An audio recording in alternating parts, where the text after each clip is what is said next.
Boa noite, boa noite. Seja muito bem-vindo a mais uma live da nossa série Bate-Papo com o Autor. Eu, Marcelo Simonato, escritor, palestrante na área de liderança e gestão de pessoas, coordenador e um dos coautores do livro Liderando Juntos, o qual foi lançado agora no final de junho pela editora literária. Estou aqui todas as quartas-feiras, às 19 horas, trazendo um dos capítulos do nosso livro e também o coautor do livro para que a gente possa conversar. É um bate-papo com o autor. Se você me permite, entraremos na sua casa para quem sabe tomar um café contigo e discutir temas relevantes na área de liderança. Várias pessoas já passaram por aqui. Hoje nós já estamos no capítulo 13. Se você não assistiu às lives anteriores, busca aqui no meu canal no IGTV ou mesmo no YouTube, Marcelo Simonato, você vai encontrar todas as lives, a série que nós estamos fazendo, e nós iremos ao longo desse ano, toda quarta-feira, às 19 horas, conversando com um dos coautores, meus colegas, que participaram aqui do livro Liderando Juntos. Você é empresário, como é que está a sua empresa agora? Como é que você está liderando as suas equipes? E muitas vezes à distância, né? Porque o isolamento social nos fez, muitos de nós, trabalhar de forma home office. Como é que você está conseguindo lidar com isso? Como está a produtividade da sua empresa? Pense nisso. Liderando Juntos é uma nova forma de olhar a liderança, a gestão de pessoas. E nós podemos colaborar com você. Bom, hoje para falar conosco sobre o capítulo 13, de vez em quando eu vou olhar para baixo, porque eu estou com um livro em mãos. Nós vamos conversar com Fátima Santana.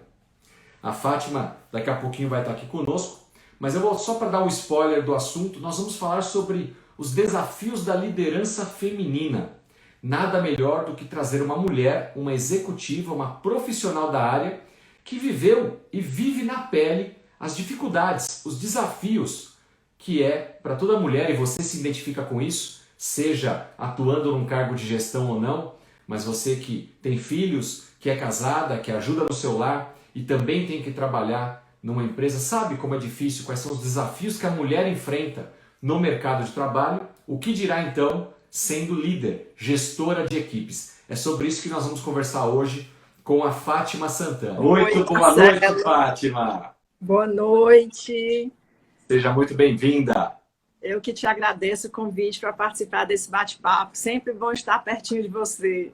É uma honra, um privilégio para mim. Afinal de contas, você é minha colega, coautora, uma escritora do nosso livro Liderando Juntos, e trouxe um tema extremamente relevante que pouca gente tem escrito e tem dado a cara a tapa para enfrentar essa dura realidade que é o desafio da mulher no mercado de trabalho, especialmente frente à liderança, né? E é sobre esse tema que nós vamos conversar, e nada melhor do que trazer uma pessoa que vive isso na prática, gente.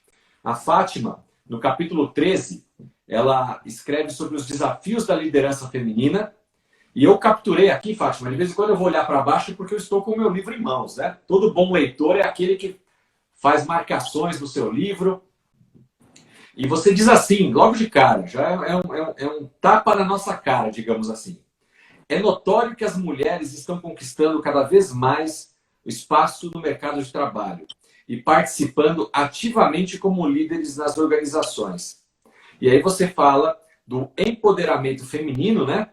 E na forma como as mulheres têm assumido esse papel protagonista dentro das organizações, mas que, por outro lado, ainda sofrem uma disparidade em diversos sentidos. Oportunidades, salário, né? Voz dentro dos conselhos. E a gente vai falar um pouquinho sobre isso. A Fátima, que está aqui conosco, pessoal, ela é graduada em Direito, também em Administração, depois fez Gestão Financeira e Controladoria, não para de estudar, Gestão Estratégica de Pessoas, ela é mentora, é uma executiva já há 17 anos, casada com o Fernando, mãe do Bernardo e da Maria Beatriz, né? E eu gostei muito e grifei aqui, olha, no meu livro, você vai saber o que é, aqui embaixo. Ela escreve assim: considera a família o seu maior patrimônio. Olha que frase bonita. A gente podia fazer uma live só para falar desse ponto, porque eu admiro muito todas as mulheres, mas as mulheres que trabalham comigo, as minhas colegas de trabalho, você como minha coautora e colega nesse livro, mulheres que valorizam a família, mas entendem que é possível trabalhar e também conduzir uma família, né? Porque tem muita gente que acha que você tem que fazer uma escolha. Ou eu vou me dedicar à família ou ao mundo executivo. Se eu for uma executiva, significa que eu não vou poder casar, não vou poder ter filhos. E a gente prova através da sua vida que é difícil, não vamos dizer que é fácil, mas que é possível trilhar uma carreira profissional e ao mesmo tempo ser esposa, ser mãe e valorizar, né, ter como maior patrimônio a família. Eu queria começar nossa conversa, Fátima, pedindo para você falar um pouco, até antes da gente entrar propriamente no capítulo, eu queria que você falasse um pouco mais para os nossos ouvintes sobre essa sua carreira. Como é que com 2 filhos, casado com o Fernando, você conseguiu ter toda essa formação? Porque aqui eu estou falando, se eu for fazer uma conta por baixo, eu estou falando talvez de mais de 10 anos de estudo, né? E com 17 anos de carreira executiva. Como é que é essa história? Conta um pouquinho para a gente aqui, para os nossos ouvintes, telespectadores, conhecerem um pouco mais de Fátima Santana. Então, boa noite a todos que estão aqui conosco hoje. Tá me ouvindo bem, Marcelo? Sim, perfeito. Então, muito obrigado pelo convite. Muito obrigado para todos vocês que estão aqui na quarta-feira, depois do seu expediente de trabalho, aqui prestigiando a gente. Mas vamos lá, a minha história é a história igual a tantas outras profissionais que optaram por dedicar o seu tempo tanto aos estudos como à família, né? Então, eu desde muito jovem entrei na faculdade de Direito, eu fui advogada militante durante 13 anos, era profissional liberal, tinha o meu escritório de advocacia e também tinha uma graduação em administração de empresas.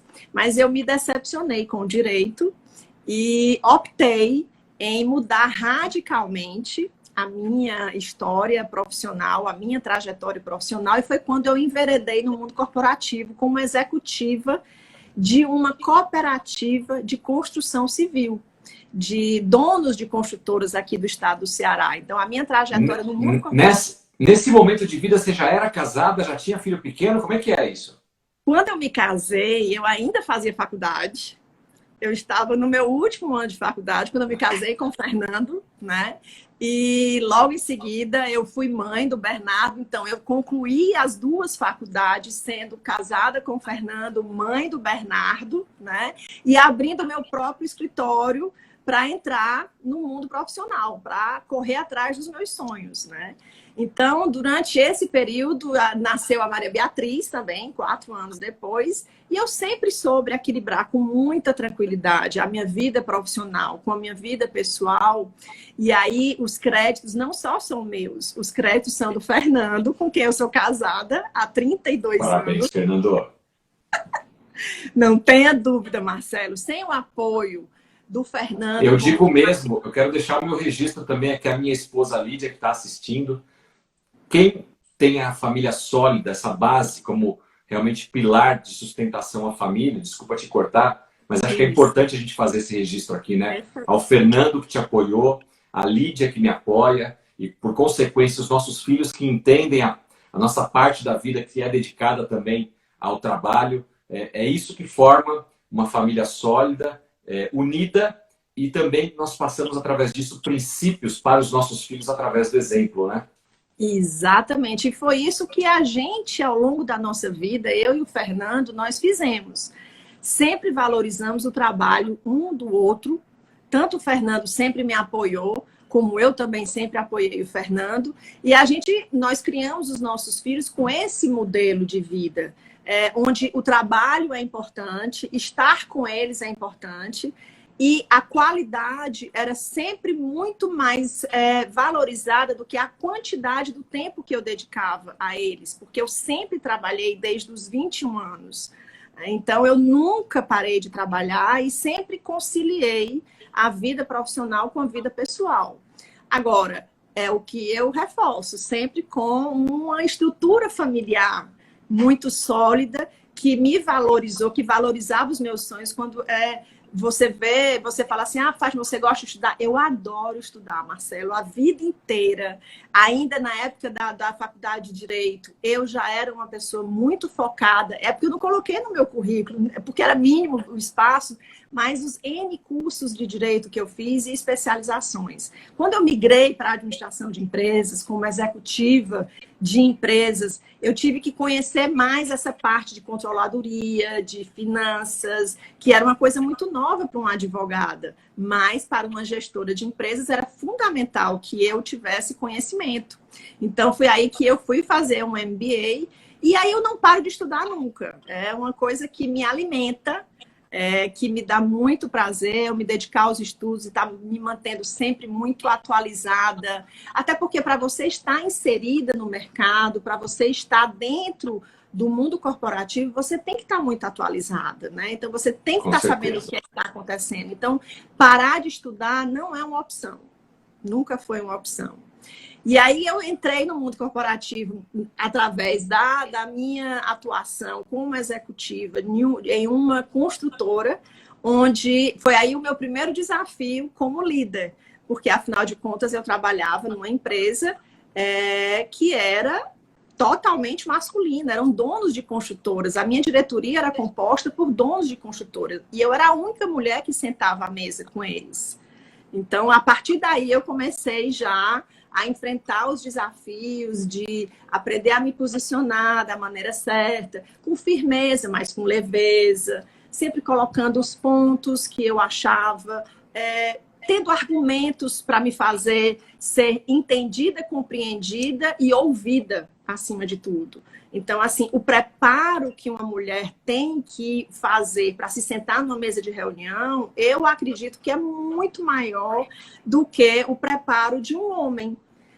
Talvez até eu esteja sendo já preconceituosa, mas, de uma forma geral, é o que a gente vê no dia a dia. Para a gente ser respeitada no mundo corporativo, Marcelo, nas tomadas de decisões, a gente tem que ter muita segurança nas nossas colocações. E, para isso, a gente tem que mergulhar nos números, nos cenários, nas estratégias, para a gente que possa se colocar e as pessoas, opa, pera ainda, vamos ouvir isso daí. Então, a Coopercon foi uma escola para mim. Que legal. Deixa eu te falar uma coisa. Diga. Eu também, além de escritor e palestrante, também sou executivo em uma multinacional, né? Tenho colegas homens, diretores, mas tenho também muitas mulheres em cargos de direção na empresa onde eu trabalho. E na minha equipe eu tenho líderes, né? Sejam gerentes ou supervisores. E eu confesso que não foi uma coisa planejada. Talvez desejada, mas não planejada.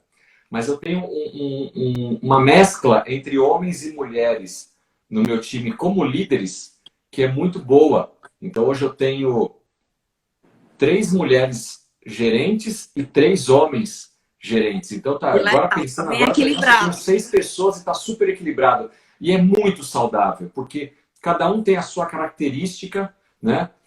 Se fosse tudo homem, talvez a gente tivesse uma forma de tratamento, até muitas vezes não tão profissional, né? Como a gente vê em alguns lugares que acaba atropelando algumas coisas. E quando tem mulheres junto num comitê, os homens tendem a se frear um pouquinho mais também.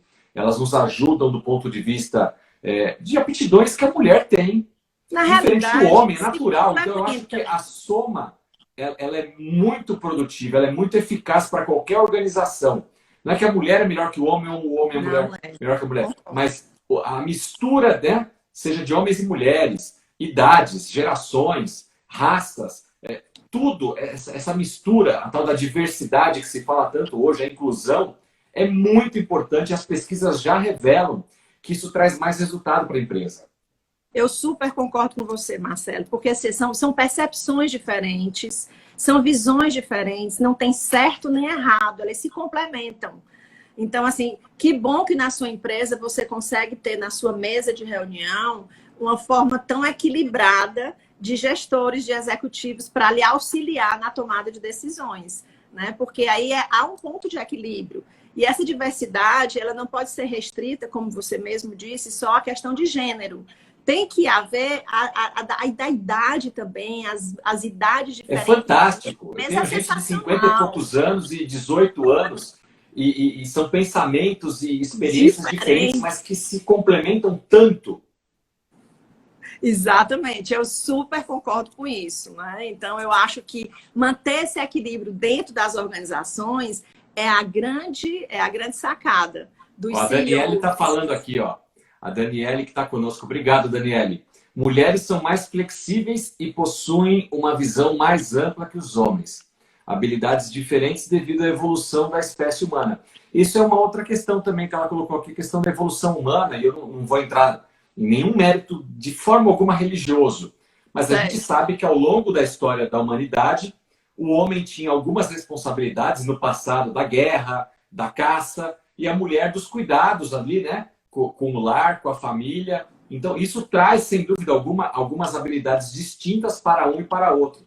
Então, trabalhar junto e extrair o melhor de cada um deles, sem dúvida, é sensacional. Você coloca aqui, Fátima, na primeira página do livro, que eu achei bem interessante, eu não quero me ater a isso, mas você Tá. traz alguns dados estatísticos, né? Que você fala, por exemplo, que no Congresso Nacional, isso no Brasil, nós temos apenas uma representatividade de 15% de mulheres, enquanto nos Estados Unidos esse percentual é de 21%, na Alemanha 31%, Reino Unido 32%, Portugal 35% e Espanha 39%. Isso tem alguma coisa a ver, na sua opinião, com o nível de maturidade do país, de evolução do país, ter mais mulheres em níveis de liderança também na política, em órgãos públicos? Eu, desde o início das minhas pesquisas, Marcelo, porque eu fui desde lá de trás para saber quando foi que a mulher começou a se inserir no mercado de trabalho. E isso começou desde a Primeira Guerra Mundial. Então, assim, até por uma questão histórica, realmente os países europeus estão muito à frente da gente. Então, assim, foi uma circunstância que fez com que você mesmo tocou no início da sua fala a respeito de, no passado distante, os homens iam trabalhar, iam para a caça, ou iam trabalhar na lavoura ou na pecuária, e a mulher ficava em casa para tomar conta do lar e dos filhos, né? E esse cenário todo, ele já começou a sofrer uma alteração exatamente nas primeiras guerras mundiais, quando os homens não voltaram para casa. E ou se voltavam para casa, voltavam debilitados e não tinham condições de assumir o seu papel de provedor, né? Digamos assim. E foi a partir daí que a mulher foi se inserindo no mercado de trabalho. E a partir dessa inserção, ela passou a ter voz, ela passou a se destacar, ela passou a ver que a sua posição no mercado de trabalho também merecia fazer com que ela fosse ouvida, né? E aí foi toda uma consequência, uma sequência de evoluções ao longo desses anos. A gente vê que no Brasil a nossa participação é muito pequena ainda. E é outro.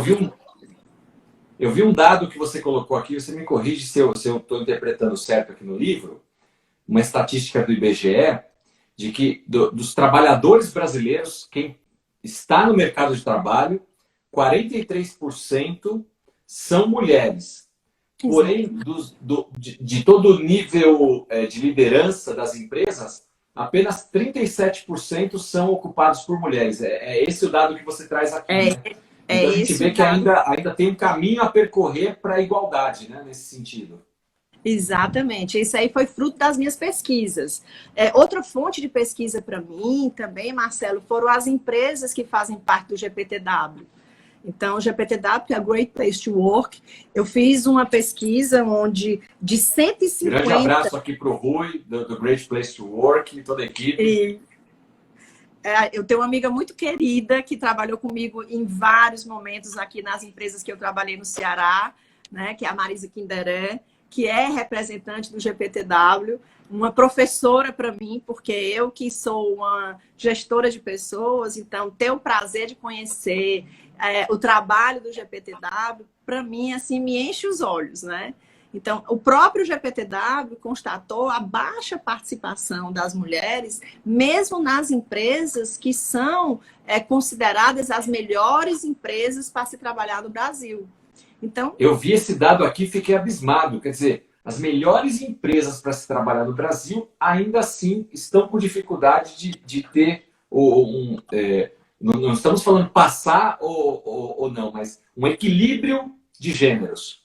exatamente. Que hoje é a grande palavra da vez. Aliás, hoje eu, em todos os circuitos que eu ando e as rodas de conversa e grupos de estudiosos que eu participo, fala-se muito em sororidade, né, que é a palavra da vez, onde as mulheres vão apoiar umas às outras, e a diversidade. Eu acho que são dois caminhos que andam passo a passo, lado a lado. Tanto a sororidade para dar esse apoio para as mulheres, né? Porque existe também uma certa competição feminina. Eu te confesso que, mesmo o tema do meu livro sendo os desafios da liderança feminina, eu nunca tive problema algum de liderar um homem, de forma alguma. Mas, às vezes, eu já tive problemas em liderar mulheres, que me viam com um olhar de competição. Né? Então, assim, ainda existe essa competição, as mulheres têm que ser mais unidas também para isso. Eu faço parte de um grupo aqui no Ceará, que é o IBEF Mulher, que é o Instituto Brasileiro de Executivas de Finanças aqui no Ceará. Tenho grandes amigos, inclusive CFOs mulheres que fazem parte. Isso. Então, a Renata Paula, que é a nossa líder aqui no IBEF Mulher, ela promove muitos eventos exatamente com esse objetivo, de fazer com que a gente esteja sempre juntas, trocando experiências, ajudando as umas às outras. E eu acho que essa é a forma da gente ir ganhando espaço de uma forma mais tranquila, né, dentro do mercado de trabalho. Você coloca, e para terminar as estatísticas aqui, a gente passar por um outro tema, um outro ponto bastante relevante também que você coloca aqui é que as empresas que possuem um conselho formado, então aquela empresa familiar que se profissionalizou, ou aquela empresa que está na Bolsa de Valores, enfim, uma empresa que tem um conselho. O conselho é formado por executivos contratados do mercado que se unem para ajudar a gestão da empresa, né, a tomar as melhores decisões. Segundo a pesquisa aqui que você fez, 60% das empresas consultadas, não é que tem uma ou outra, não tem mulher no conselho. Esse dado é alarmante. É alarmante. Marcelo, recentemente teve uma formação de conselheiros aqui no Ceará e uma das minhas colegas que participou, ela me chamou a atenção que no diploma tem escrito conselheiro e o nome da mulher. Então, assim, olha que coisa interessante. Não é conselheira fulaninha de tal, é conselheiro. E ainda tendo tantas mulheres formadas como conselheiras, elas ainda não conseguem entrar nos conselhos de administração das grandes empresas, que já é uma tendência, né? As grandes empresas, hoje elas têm um conselho formado de profissionais extra-empresas que fazem parte de um conselho de administração exatamente para auxiliar os CEOs na tomada de decisão. Mas a participação feminina, ela é inexpressiva. Eu já participei de 5 conselhos de empresas. E dos 5 conselhos, apenas um tinha uma mulher. Hoje, a empresa que eu trabalho, nós temos uma fundação. E nessa fundação nós temos, como eu disse, a minha empresa tem muita preocupação com essa questão da diversidade. E nós temos mulheres no conselho dessa nossa fundação.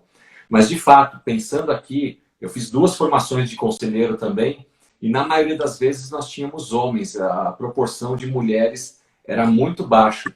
E as empresas precisam dessa experiência que a mulher tem como executiva, também depois lá no âmbito do conselho. Tem muito, muito a agregar. E você, mulher que está aqui nos assistindo, eu vou dar uma pausa aqui só para cumprimentar algumas pessoas.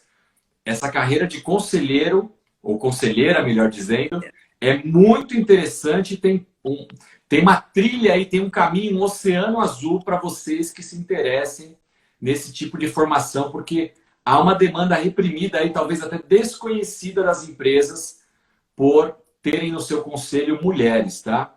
Então, estou voltando aqui um pouquinho A Larissa comentou que o que a gente falou é verdade. Quem mais aqui? A Daniela eu já tinha lido. A Heloísa está conosco. Vanessa. Bernardo também está aplaudindo aqui. Obrigado, Bernardo. Vanessa, Heloísa. Cristina mandou um oi aqui. A Elo também. Eu vi um comentário. Cadê o comentário que eu queria ler aqui para você? Deixa eu ver se eu acho. É muita gente. Esse horário das lives é incrível. O pessoal entra, sai, volta. Aqui é para você essa daqui, ó. Doutora Raquel Teixeira. Você é uma super líder feminina. Aí, ó, tá aí o elogio da Raquel para você. Thaisa com a gente também aqui. Beijo, Raquel. E a Cristina está dizendo, hoje a mulher lidera e traz isso ainda como novidade. Eu não sei, eu não entendi muito bem o que ela quis dizer. Se a mulher que lidera traz mais novidades. Depois, se você puder escrever um pouco melhor aqui, porque eu não entendi muito bem, tá? Acho que foi a Cristina que colocou aqui. Mas, enfim, deixa eu te perguntar uma coisa. Você coloca aqui no livro que todo líder, né? E você faz uma citação aqui sobre alguns autores que falam da liderança com a questão do propósito, da influência, que realmente são comportamentos aí, uma filosofia de vida, por que não dizer, né? Liderar Isso. Não tem nada a ver com cargo, não é ser diretor, presidente, conselheiro, gestor. Tem muito líder que não precisa ter cargo e lidera pessoas, influencia pessoas, né? E aí você lista uma série de competências, é o nome exato que você coloca, primordiais para um líder. Mas aí você cita algumas que você fala assim, além destas que são primordiais para qualquer líder, a mulher traz na sua bagagem algumas competências que são muito características da mulher. Eu queria que você comentasse um pouco sobre elas. Eu não sei se você está aí com o seu livro em mãos, na página 100, lá embaixo. Tá. Você fala algumas competências. Se você puder falar um pouquinho sobre essas competências que são talvez mais latentes na mulher do que no homem. Claro que a gente não está aqui generalizando, tá, gente? Uhum. Existem fantásticos homens, fantásticas mulheres, péssimos homens, péssimas mulheres. O fato é isso. Mas existem algumas competências onde a mulher se sobressai em relação ao homem. Isso é fato. E é por isso da nossa conversa aqui de dizer precisamos de mais mulheres em cargos de liderança, de gestão dentro das empresas. Esse é o ponto. Fala pra gente um pouquinho sobre essas competências. Então, eu acho que as mulheres, de uma maneira geral, quando elas lideram, elas acabam utilizando toda a sua sensibilidade também como uma competência, né? Então, assim, a gente tem que ter a capacidade de uma escuta mais ativa, a capacidade de escutar o outro, de parar e escutar, a capacidade de agregar. A mulher, ela é muito contemporizadora por natureza. Não que isso interfira quando algo tem que ser feito, mas a mulher tem uma preocupação maior de agregar, de ter um ambiente harmonioso, de ter uma equipe coesa, de tentar fazer com que as pessoas trabalhem os relacionamentos interpessoais. Ela tem uma preocupação, além de todas as suas outras preocupações, ela prima por uma equipe unida, coesa, harmônica, e que eu acredito muito que esse tipo de atitude faz com que a gente tenha liderados mais produtivos, mais engajados, mais comprometidos e que tragam resultados mais eficazes para a empresa. Que tem que existir um foco no resultado, isso é indiscutível. Eu não gosto muito, sabe, Marcelo, de falar em liderança masculina e liderança feminina, porque eu acho que isso não existe. Eu acho que não tem nem modelo certo nem errado. Agora, existem formas diferentes de você exercer a sua liderança e até pelas suas próprias características pessoais e do gênero também, né? Então, quando eu falo nessas competências, são competências que a mulher tem um olhar mais para o outro, de parar, de olhar, de escutar, que é uma característica feminina, né? Então, isso acaba trazendo bons resultados para a equipe e bons resultados para a empresa. Isso, para mim, isso daí é claro. Você coloca aqui no livro uma frase que eu destaquei e que eu já vivi isso na pele, que e eu nunca tinha pensado nisso. Olha só como é que é a questão da empatia também, né? Eu visualizei uma líder que na época que eu ainda era gerente, essa líder já era uma diretora. E ela era uma diretora muito dura, muito severa, né? E todo mundo tinha medo dela, a verdade é essa. E aqui no livro você coloca a seguinte frase, que algumas vezes, para ganhar credibilidade e respeito, algumas mulheres acabam adotando uma postura tipicamente masculina. Eu não sei se foi o caso dessa diretora que passou, que tive a experiência de passar, nem era minha diretora direta na época, mas trabalhava conosco lá na equipe. Eu não sei se por conta disso, como uma forma de se blindar, de se proteger, de autodefesa, ela criou esse mecanismo de tirar, meio que deixar de lado todas essas competências maravilhosas que você citou, que a mulher tem, né, para se masculinizar. E aqui vai um ponto de reflexão para a gente, que uma líder mulher, ela não precisa se masculinizar, ela não precisa se mostrar mais forte que o homem. A gente não está falando aqui de feminismo, não é isso. Está aqui a prova viva, que é a Fátima, que é esposa, que é mãe, que se dedica à família, aos valores da família e ainda consegue liderar uma equipe, um time, com coração, com todos esses atributos que uma mulher tem, sem precisar estar ali com uma máscara de homem na frente dela, masculinizada, porque esse modelo, talvez hoje, para as novas gerações, nem funcione mais. Mas, Marcelo, eu acho que isso foi uma tendência do passado, onde as mulheres realmente, quando elas estavam entrando, né, nesse mundo das lideranças masculinas e das grandes empresas, elas, para se sentirem ouvidas, elas tinham que se masculinizar. Veja bem como as mulheres, durante muitos anos, se vestiam nas reuniões. Eu fui de uma geração bem próxima, coisa de poucos anos atrás, onde as mulheres iam trabalhar de terninho. Então, assim, o terninho, ele é uma roupa masculina. Agora, a mulher se vestia com aquele jeito, né? Com toda uma formalidade e com essa dureza que você falou para se fazer respeitar. Mas eu acho que isso literalmente já é coisa do passado. Eu acho que as mulheres já entraram num ponto de equilíbrio onde elas descobriram que elas não precisam perder a feminilidade dela, a delicadeza dela, a leveza do se vestir, do se relacionar para se fazer respeitar. Mas no início, meu amigo, eu estou dizendo isso porque eu exercitei esse exercício também. Então, quando eu me sentava numa mesa de reunião onde eu era a única mulher numa diretoria de 31 homens, então eu tinha que me posicionar meio que dessa forma.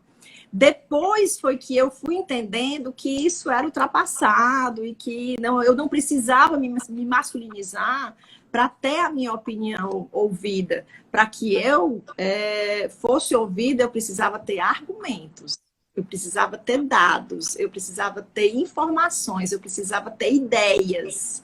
Essa sim é que era a forma de que os 31 homens que estivessem sentados comigo numa mesa me escutassem, não por conta do terninho. Agora, Fátima, você é bem casada, é bem resolvida como mulher, como mãe, como líder. Conta aqui para os nossos ouvintes, especialmente tem muitas mulheres aqui, eu não sei em que momento de carreira cada uma delas está, mas conta aí, nessa sua vivência, nessa trajetória, já teve aquele momento de saia justa, que você queria ser essa profissional, mostrar o seu talento profissional, mas na verdade o seu chefe, os seus pares estavam olhando só um rostinho bonito e você teve que provar que de verdade era competência e não só mais uma moça bonita querendo subir na carreira?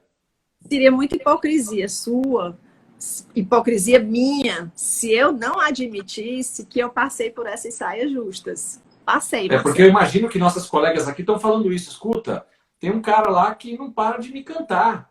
Né? Se eu vou com uma roupa assim, não sei o quê, eu tenho que tomar cuidado. Essas coisas, infelizmente, ainda acontecem. Aí é a sua postura que faz com que você estabeleça os limites. Então, assim, eu sempre trabalhei num mundo eminentemente masculino e me deparei várias vezes com saias justas, mas eu me saí sempre com muita firmeza e muitas vezes tendo que olhar no olho da pessoa e dizer, você está entendendo tudo errado, Não me interprete mal, até porque eu tenho um defeito, Marcelo. Eu sorrio muito, eu sou muito simpática, então eu gosto de me comunicar com as pessoas, eu gosto de falar dando beijinho nos rostos das pessoas. Então, às vezes isso poderia ser mal interpretado, né? Então, algumas vezes eu tive... Deixa eu pegar um gancho aqui. Agora eu vou dar uma de Ratinho. Todo mundo conhece aqui o Ratinho? O Ratinho, de vez em quando, ele pega um cacetete lá e ele vai na frente da câmera e ele dá uma bronca. Você mesmo, marmanjo, ô rapazinho, presta atenção que às vezes uma moça sorridente, simpática, ela não tá te dando bola, te cantando, não. É o jeito dela ser, amigável, amistoso. E você está interpretando uma coisa completamente diferente. Cuidado para não perder uma colega de trabalho. Hoje em dia isso dá processo, viu? Assédio sexual, assédio moral. Nós temos que respeitar todas as pessoas. Sejam as mulheres, sejam os mais idosos, os mais jovens, aqueles que têm outra opção sexual, aqueles que que não são brancos como eu e a Fátima aqui, que são de alguma outra etnia, raça, credo. Nós temos que respeitar todos. É fundamental, especialmente para alguém que queira ser líder. E através do seu exemplo, toda a sua equipe passa a respeitar também as diferenças. Recado muito bem dado, viu, Marcelo? E bem pertinente, porque isso é muito comum nas organizações. Então, mas aí com o tempo as pessoas e com os freios, as pessoas foram entendendo que o meu sorriso, né, não estava abrindo portas, ela não estava abrindo caminhos, não estava dando oportunidade para ninguém. É porque eu sou assim, eu sou calorosa, eu sou amorosa, eu sou simpática mesmo, me reconheço. Falsa modéstia, né? Mas enfim, me deparei sim com algumas situações, mas driblei todas as situações. Você colocou aqui no livro também, eu confesso para você que eu vou te colocar como uma pergunta, mas eu mesmo eu fiquei olhando para isso e falei, será que eu concordo com essa frase ou não? De novo, não dá para a gente generalizar, né? Mas você coloca que o estilo masculino de liderança, ele tem, talvez assim, é mais voltado para a execução das tarefas, para o processo, né? E que talvez no homem falte um pouco essa percepção. Ou será que o colaborador está bem? Isso. O que está acontecendo na casa dele? Um líder, talvez, homem, passe despercebido. E, de novo, não estamos generalizando aqui, mas parte dos homens não tem esse fino tato de perceber quando alguma coisa não está indo bem. E que a mulher, dentro das suas habilidades, está essa habilidade do relacionamento, né? Se eu estiver conversando aqui com você e eu estiver mal, provavelmente terminando a live, você vai me mandar um WhatsApp. Nossa, Marcelo, achei você meio cabisbaixo. Mulher percebe isso. Percebe. Se você está mal, eu não vou perceber. Para mim, você está super bem. Porque é uma característica diferente de muitos homens para as mulheres. E isso, obviamente, traz um benefício à mulher em relação ao homem na gestão das pessoas, porque ela acaba cuidando com mais carinho, com mais cuidado da equipe. Mas o meu questionamento é o seguinte: isso não pode ser aquela tal da espada de dois gumes, não pode ser um grande ponto positivo que em determinadas situações pode prejudicar essa liderança feminina quando ela precisa agir com um pulso um pouco mais firme. Eu já vi líderes, mulheres, que ficaram com dó, choraram, sofreram porque tinham que desligar uma pessoa. Mas aquela pessoa está dando problema, aquela pessoa não serve mais para o time. E aí, às vezes, aquela líder fica remoendo, tentando consertar, salvar aquela pessoa. Eu sou o primeiro a querer salvar os colaboradores também. Mas chega uma hora que a decisão tem que ser tomada, né? E como líder, ser imparcial e tomar. E eu vejo que muitas líderes, especialmente mulheres, têm a dificuldade justamente por ter a questão do relacionamento tão aflorado. Mas aí, Marcelo, eu toco no ponto da questão do equilíbrio. Eu acho que aí, especificamente nesse momento, o equilíbrio tem que ser muito forte no sentido de você saber separar as coisas. Uma coisa é você olhar no olho do seu colaborador e de você tentar identificar se ele está precisando de alguma coisa, ou se ele está bem ou está mal. Mas você também tem, até para você ser respeitada por ele, você também tem que saber a hora de dar um feedback mais duro, você tem que tomar uma decisão do desligamento. Eu já passei por algumas experiências nesse sentido, de ter que desligar pessoas queridas, pessoas que eram seres humanos maravilhosos, mas que infelizmente deixavam a desejar no aspecto profissional. Então, naquele momento que você está na liderança, você tem que ter uma visão muito clara, que você tem que botar no equilíbrio os interesses da empresa e a performance do colaborador. Que você tem que tentar resgatar aquele colaborador e ajudá-lo para que ele supere as suas dificuldades ou desenvolva alguma habilidade ou alguma competência para poder atingir os resultados da empresa. Isso, com o seu olhar, você consegue fazer. Mas se tiver que tomar a decisão, aí infelizmente, você tem que ser bem pragmático, você tem que ser profissional. Ali na empresa, eu digo muito assim, gente, a gente está aqui na empresa, a nossa obrigação é a gente procurar trabalhar num ambiente harmônico com todo mundo, mas ninguém é obrigado a ser amigo de ninguém. Ninguém é obrigado a botar dentro de casa todo mundo que está na empresa e se tornar o meu melhor amigo, de forma alguma. Mas você tem que respeitar as diferenças, você tem que conviver com as pessoas, gostando ou não, e o líder tem que fazer a mesma coisa. Se ele tiver, que ele está ali para ajudar, mas não é o meu melhor amigo.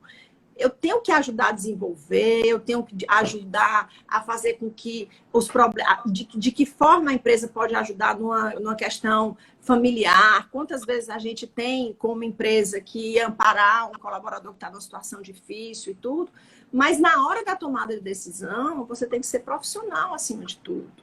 E você tem que ter na sua consciência o quê? Bom, chamei o meu liderado, dei feedback, dei oportunidades, procurei desenvolvê-lo, procurei apoiá-lo, procurei dar condições de trabalho. Se não aconteceu, se a coisa não se desenvolveu, então aí a gente tem que pensar na empresa. Aí a gente tem que tomar a decisão, por mais triste e dura que seja, a gente tem que dar a oportunidade para o colaborador ser feliz em outro lugar.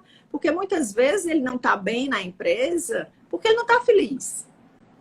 Então, ele não vai nunca se entregar com toda a sua com toda a sua possibilidade de resultado, de entrega, de contribuição. Ele não vai fazer isso porque ele não está feliz. Se ele não está feliz, então vamos dar oportunidade. Eu penso muito assim, estou lhe dando a oportunidade de você ser feliz em outro lugar, de você encontrar algo que realmente lhe faça feliz.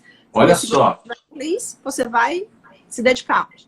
Segundo uma pesquisa feita pelo G1.com, claro, de um grupo de empresas e colaboradores entrevistados, 56% das pessoas que responderam à pesquisa dizem que não estão felizes no local de trabalho. Passam, no mínimo, 8, né? De 8, 10, alguns 12 horas por dia no ambiente de trabalho e trabalhando infelizes. Você já pensou como é doloroso isso?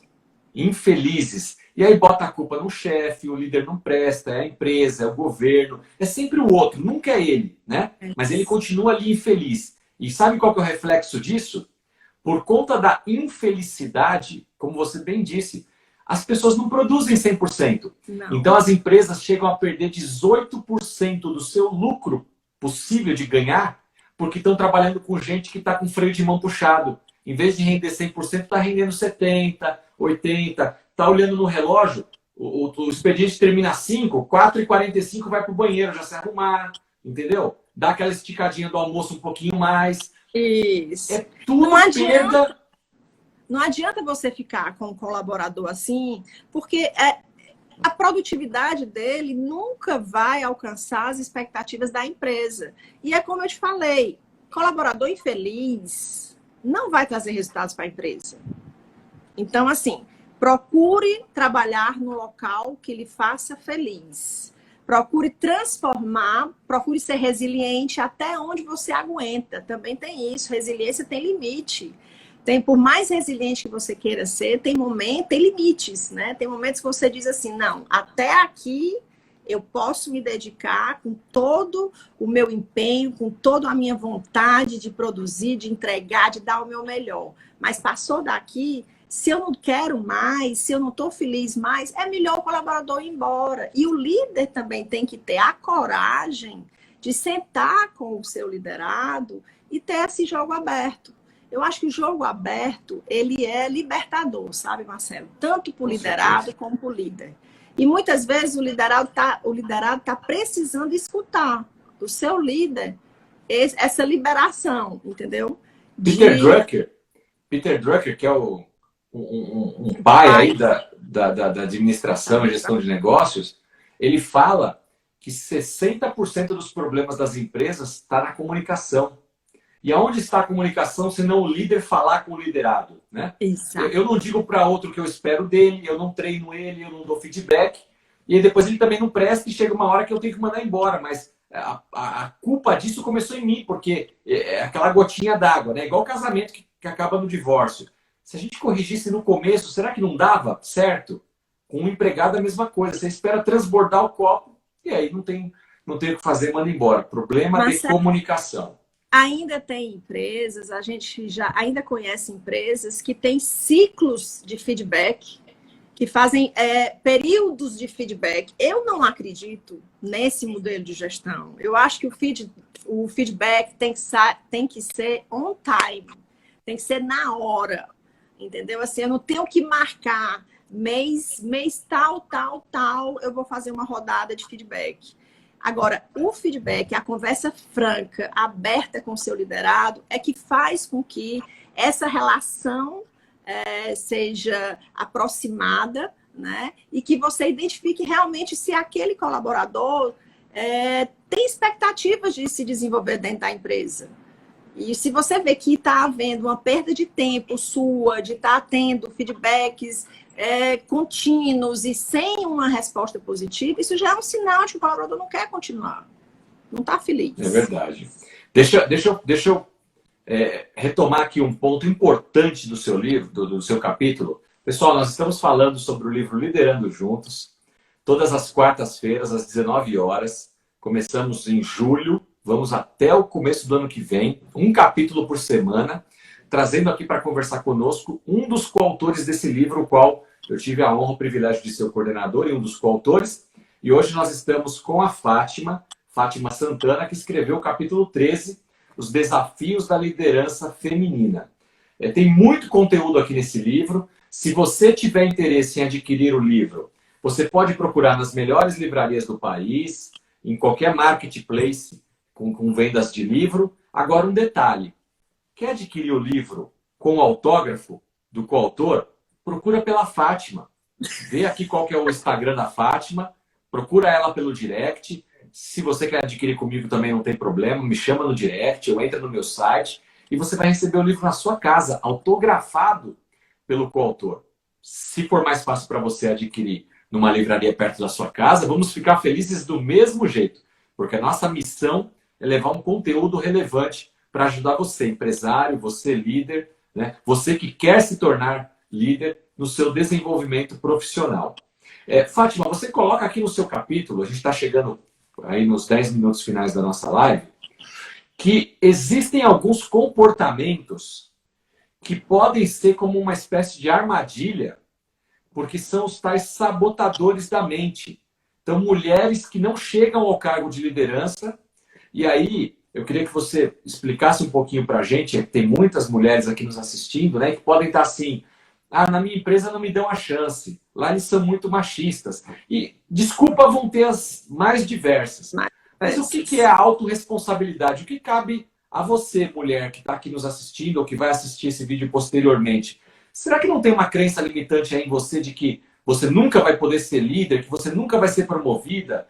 Fala para a gente um pouquinho sobre isso e na sua carreira, pessoas que você encontrou pelo caminho, ou se isso aconteceu com você mesmo de não acreditar que seria capaz, porque seja para os homens, né, crenças limitantes atrapalham a vida de qualquer um, mas eu acredito que realmente existe um percentual importante aqui de mulheres que não acreditam no próprio potencial de chegar mais longe na carreira e acabam parando no meio do caminho. Você sabe que das minhas pesquisas, nos meus estudos, esse foi um dos itens onde foi unânime de que é um fator impeditivo do crescimento da mulher dentro das organizações. A autossabotagem. O fato dela não acreditar na sua própria capacidade ou acreditar, inclusive, em alguns comentários pejorativos de seus pares, que muitas vezes fazem com que você realmente se pergunte. Eu várias vezes, Marcelo, eu me perguntei, realmente eu sou capaz? O que eu estou fazendo aqui? Será que eu tenho que estar aqui mesmo? Será que eu vou dar conta? Juro, várias vezes eu me perguntei isso. Mas também automaticamente eu fazia um trabalho na minha cabeça de anular esse pensamento, né? E dizer, de jeito nenhum, você já passou por coisas piores, você é capaz sim, vai te dar mais trabalho, porque você vai ter que se dedicar mais, porque o que eu vejo é que as mulheres, quando elas abraçam uma causa, Marcelo, sem nenhum demérito, assim, não estou fazendo um comentário diminuindo a dedicação masculina, não, mas as mulheres, elas são muito apaixonadas, né? Então, assim, quando elas abraçam uma causa, elas realmente mergulham, se dedicam e vão fundo, né? Então, a autossabotagem é um fator que faz com que mine realmente a autoconfiança feminina. Mas aí é todo um trabalho de inteligência emocional que a gente tem que desenvolver e, se for o caso, procurar ajuda, se não conseguir sozinha, de evitar essa crença limitante, porque é uma crença limitante de será que eu sou capaz mesmo ou eu não sou capaz? Eu, por diversas vezes, logo no início da minha carreira, eu me deparei com esse dilema. Mas aí eu mergulhava, porque assim, eu sou uma pessoa muito competitiva. Então, eu me autodesafio. Agora, eu sou muito crítica também, né? Autocrítica. Eu tenho uma autocrítica muito exacerbada. Então, isso daí era um exercício que a gente tem que fazer. E aí, o conselho que eu dou para as mulheres que estão nos assistindo é que realmente não acreditem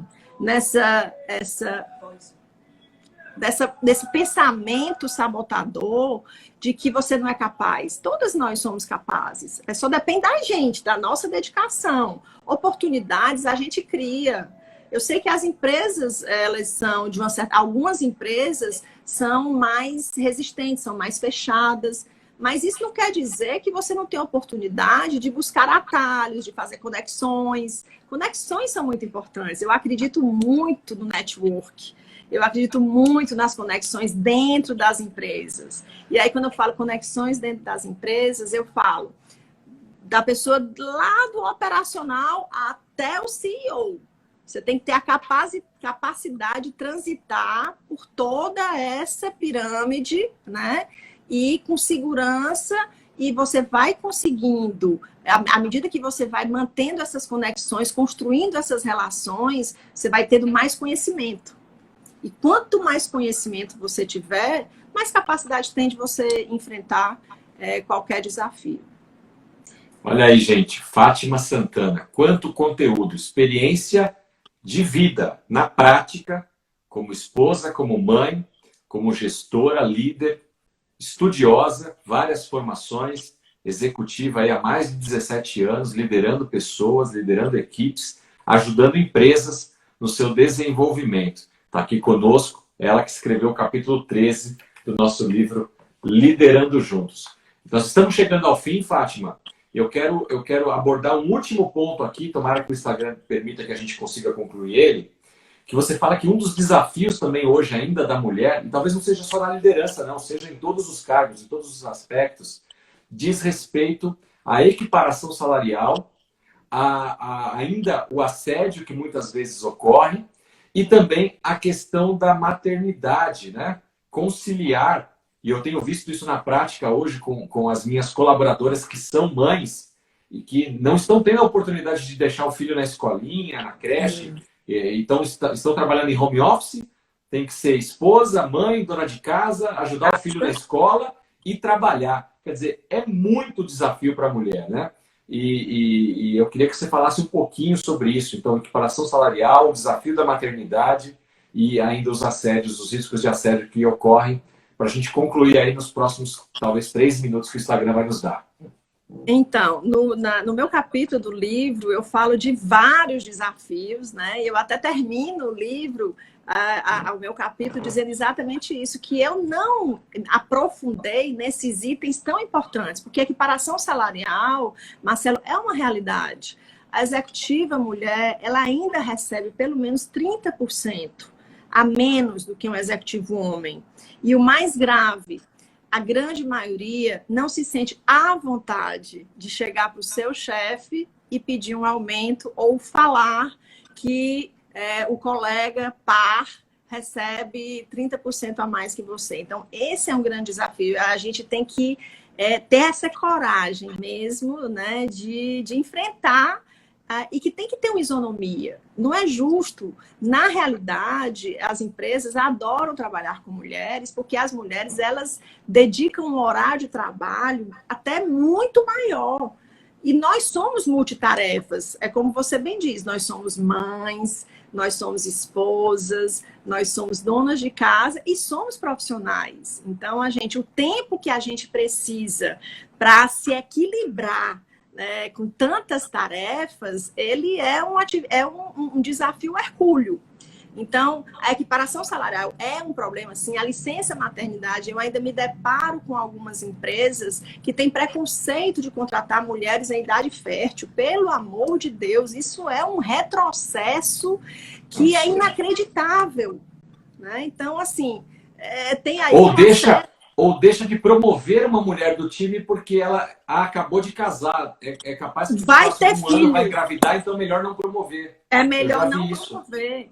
E isso é um absurdo, até porque as mulheres hoje, até com o próprio home office, você tem a capacidade de se dividir e de se desdobrar e de atender às expectativas, e é um direito constitucional também, além de tudo. Eu, particularmente, não tive esse direito constitucional, porque na época eu era profissional liberal. Então, ou eu trabalhava, os meninos nasciam, Marcelo, com 30 dias eu já estava trabalhando, por falta de... O Instagram vai nos derrubar agora. Vai. Eu queria que ele derrubasse com você no meio da sua fala. Deixa aqui o seu contato, por favor, os agradecimentos. Eu quero registrar meu agradecimento a você e a todos que participaram conosco. E a palavra está com você para encerrar nossa live. Então, antes de tudo, eu quero agradecer ao Amádio Bucar, que fez a minha ponte com você, a você, Marcelo Simonato, que me deu essa oportunidade maravilhosa de escrever algo que eu acredito. Agradecer à minha família, de uma maneira geral, que sempre me apoia incondicionalmente, né? As mulheres, vamos lá continuar na luta com esse desafio. Nós temos como ocupar espaços, temos como mostrar para o mercado que não existe nenhuma diferença de você ter um líder homem ou uma líder mulher. Eu tenho um Instagram corporativo, profissional meu, que é um prazer que eu tenho, né? Eu sou executiva de uma empresa, mas nem por isso deixo de compartilhar com as pessoas meus ensinamentos. Sou mentora de executivos. Meu Instagram é FS Gente Gestão. Meu telefone celular é 85-9974-1066. Entre em contato para tirar qualquer dúvida, fale no direct comigo que eu respondo com o maior prazer. Muito obrigado. Essa foi Fátima Santana conosco de Papo com o Autor do livro Liderando Juntos. Grande abraço, uma boa noite a todos. Fiquem com Deus, se cuidem.